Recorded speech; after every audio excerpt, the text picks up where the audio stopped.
ಎಲ್ರಿಗೂ ನಮಸ್ಕಾರ. ದಿನಕ್ಕೊಂದು ಕಥೆಯಲ್ಲಿ ಇವತ್ತಿನ ಕತೆ ಚಮ್ಮಾರ ಮತ್ತು ಕುಳ್ಳರು. ಒಂದು ಊರಿನಲ್ಲಿ ಒಬ್ಬ ಚಮ್ಮಾರನಿದ್ದ. ಅವನು ತುಂಬ ನಂಬಿಕಸ್ಥನಾಗಿದ್ದ. ಅವನು ಕಷ್ಟಪಟ್ಟು ಹಣ ಸಂಪಾದನೆ ಮಾಡ್ತಿದ್ದ.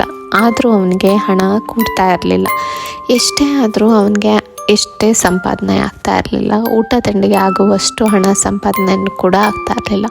ಒಂದು ದಿನ ಕೇವಲ ಒಂದು ಜೊತೆ ಚಪ್ಪಲಿ ಆಗುವಷ್ಟು ಮಾತ್ರ ಚರ್ಮ ಉಳಿದಿತ್ತು. ಆ ಚಪ್ಪಲಿಗಳ ಅಳತೆಗೆ ಅದನ್ನು ಕತ್ತರಿಸಿಟ್ಟು ಮಲಗಿದ್ದ.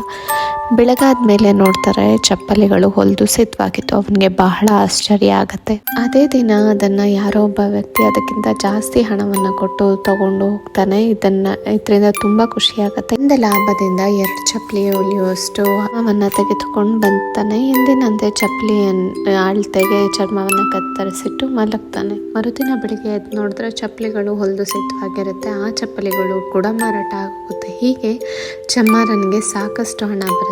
ಆ ದುಡ್ಡಿನಿಂದ 4 ಚಪ್ಪಲಿಗಳಾಗೋಷ್ಟು ಚರ್ಮವನ್ನು ಖರೀದಿಸ್ತಾನೆ. ಮತ್ತೆ ಕತ್ತರಿಸಿಟ್ಟು ಎಂದಿನಂತೆ ಮಲಗ್ತಾನೆ. ಬೆಳಗಾಗುವ ಹೊತ್ತಿಗೆ ಚಪ್ಪಲಿಗಳು ಸಿದ್ಧವಾಗಿರುತ್ತೆ. ಹೀಗೆ ಕೆಲವು ದಿನಗಳು ಕಳೆದೇ ಹೋಗುತ್ತೆ. ಚಮ್ಮಾರನಿಗೆ ಚೆನ್ನಾಗಿ ಸಂಪಾದನೆ ಕೂಡ ಆಗ್ತಾ ಇರುತ್ತೆ. ಅವನ ಬಡತನ ಮಾಯ ಆಗುತ್ತೆ. ಒಂದು ದಿನ ಚಮ್ಮಾರ ಹೆಂಡತಿಯನ್ನು ಕರೆದು, ನೀನೇನಾದರೂ ಈ ಕೆಲಸ ಮಾಡ್ತಿದ್ಯಾ ಅಂತ ಕೇಳ್ತಾನೆ. ಇಲ್ಲ, ತನಗೆ ಗೊತ್ತಿಲ್ಲ ಅಂತ ಹೆಂಡತಿ ಹೇಳ್ತಾಳೆ. ಸರಿ, ಯಾರು ಮಾಡ್ತಿದ್ದಾರೆ ಹುಡ್ಕೋಣ ಅಂತ ಆ ದಿನ ಮಲಗದೆ ಪರದೆಯ ಹಿಂದೆ ಕಾಯ್ತಾ ಕುಳಿತಿರ್ತಾರೆ. ಹರಿದು ಚಿಂದಿಯಾಗಿದ್ದ ಬಟ್ಟೆಯನ್ನು ಧರಿಸಿದ 2 ಕುಳ್ಳರು ಅಲ್ಲಿಗೆ ಬರ್ತಾರೆ. ಕುಳಿತುಕೊಂಡು ಸರಸರನೆ ಚರ್ಮವನ್ನು ಹೊಲಿದು ಚಪ್ಪಲಿಗಳನ್ನು ತಯಾರಿಸ್ತಾರೆ.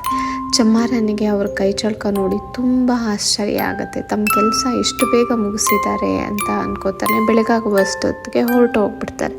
ಮರುದಿನ ಚಮ್ಮಾರನ ಹೆಂಡತಿ ಹೇಳ್ತಾಳೆ, ಆಗ ಈ ಕುಳ್ಳರಿಂದ ತಮ್ಮ ಬಡತನ ಮಾಯವಾಯಿತು, ಐಶ್ವರ್ಯ ಬಂತು. ಪಾಪ ಅವರಿಗೆ ಹಾಕ್ಕೊಳ್ಳಲು ಒಂದು ಸರಿಯಾಗಿ ಬಟ್ಟೆ ಕೂಡ ಇಲ್ಲ. ನಾನು ಅವ್ರಿಗೆ ಬಟ್ಟೆನ ಹೊಲ್ಕೊಡ್ತೀನಿ ಅಂತ ಹೇಳ್ತಾರೆ. ಇಬ್ಬರು ತಮ್ಮ ಕೈಲಾದಷ್ಟು ಸಹಾಯ ಮಾಡೋಣ ಅಂತ ಇಬ್ಬರು ಸೇರಿ ಬಟ್ಟೆಯನ್ನು ಹೊಲಿದು ಆ ಕೋಣೆಯಲ್ಲಿಟ್ಟು ಪರದೆ ಹಾಕಿ ಮಲ್ಕೋತಾರೆ. ಎಂದಿನಂತೆ ಮಧ್ಯರಾತ್ರಿ ಆ ಕುಳ್ಳರು ಇಬ್ಬರು ಬರ್ತಾರೆ. ಚರ್ಮ ಕತ್ತರಿಸಿಟ್ಟಿದ್ದ ಚಪ್ಪಲಿಯನ್ನು ಹೊಲಿತಾರೆ. ಹೋಗೋ ಮುಂಚೆ ಅಲ್ಲಿದ್ದ ಬಟ್ಟೆಗಳನ್ನು ನೋಡ್ತಾರೆ. ಅವುಗಳನ್ನು ಹಾಕಿಕೊಂಡು ಬಹಳ ಸಂತೋಷ ಆಗುತ್ತೆ. ಹಾಡ್ತಾ ಕುಡಿತಾ ಅಳಿಯಿಂದ ಹೊರಟೋಗ್ತಾರೆ. ಆ ಬಳಿಕ ಅವ್ರು ಮತ್ತೆ ಬರಲೇ ಇಲ್ಲ. ಆದರೆ ಚಮ್ಮಾರನಿಗೆ ದಿನವೂ ಚೆನ್ನಾಗಿ ಸಂಪಾದನೆ ಆಗ್ತಾ ಇತ್ತು. ಆ ಬಳಿಕ ಅವನು ಸಂತೋಷದಿಂದ ಜೀವನವನ್ನು ಸಾಗಿಸ್ತೊಡಗ್ತಾನೆ. ಹೀಗೆ ನಾವು ಒಬ್ರಿಗೆ ಹೆಲ್ಪ್ ಮಾಡಿದ್ರೆ ಇನ್ನೊಬ್ರು ಯಾವುದೋ ಮುಖಾಂತರ ನಮಗೆ ಯಾವುದೋ ರೀತಿ ಸಹಾಯ ಮಾಡೇ ಮಾಡ್ತಾರೆ ಅನ್ನೋದು ಈ ಕಥೆಯ ನೀತಿ ಅಂತ ಹೇಳ್ತಾ ಇವತ್ತಿನ ಕಥೆಯನ್ನು ಮುಗಿಸ್ತಾ ಇದ್ದೀನಿ. ನಾಳೆ ಮತ್ತೊಂದು ಹೊಸ ಕಥೆಯೊಂದಿಗೆ ಮತ್ತೆ ಭೇಟಿಯಾಗೋಣ. Until then keep smiling. ಲೋಕ ಸಮಸ್ತ ಸುಖಿನೋ ಭವಂತು. Universal love you. Thank you so much.